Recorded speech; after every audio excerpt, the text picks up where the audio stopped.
I'm going to cut right to it. To me, mindfulness is more valuable than meditation.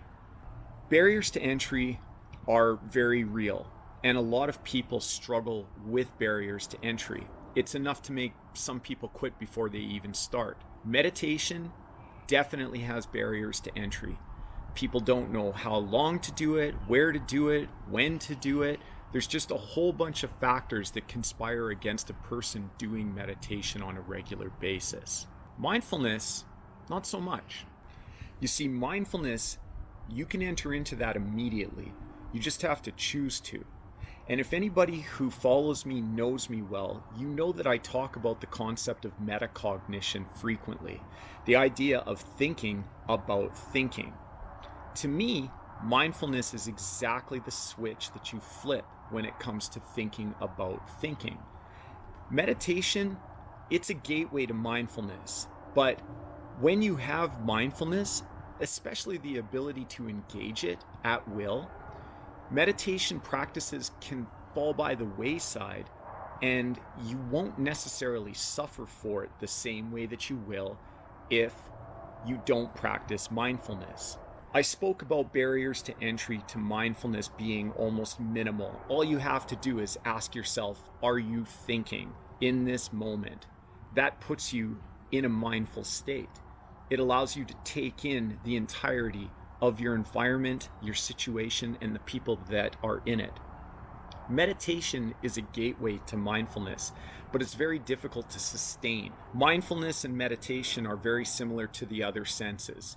You can definitely cultivate them to some degree. Just like you can improve your sense of taste, that you can enhance your sense of vision, your sense of hearing, your sense of touch. These are all trainable traits. And yes, absolutely, they have upper limits, but they can definitely be improved upon. Meditation and mindfulness are exactly the same. But I think it's the consciousness aspect of mindfulness that I appreciate most.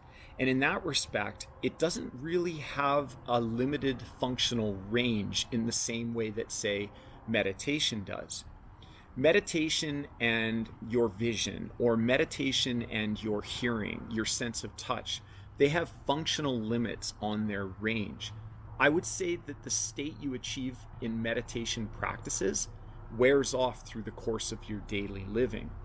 Mindfulness is something that you may forget to engage in, but can very quickly remind yourself to be mindful and enter into that state with almost no pomp or circumstance. Meditation might require you to light a candle, find a quiet place, do all sorts of things that maybe don't align with your character.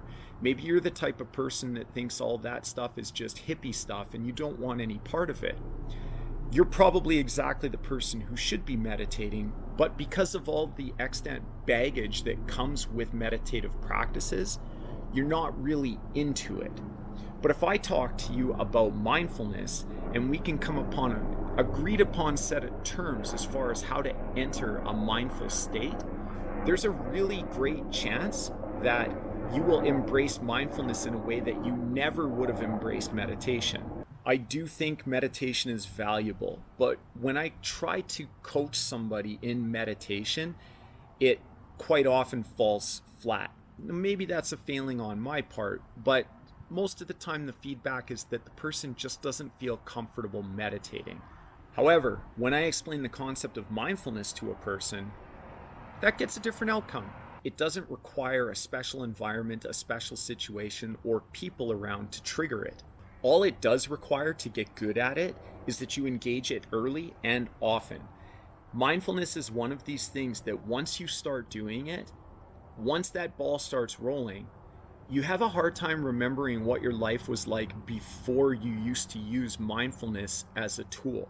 Meditative practices, they can come and go.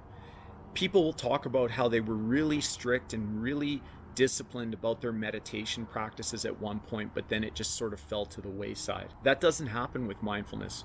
Mindfulness is one of these things that once you start using it, the benefits become immediately apparent. And when they become immediately apparent, what you find is that you don't really want to live your life without mindfulness being a part of your daily process. Give it a try. You've got nothing to lose but the present.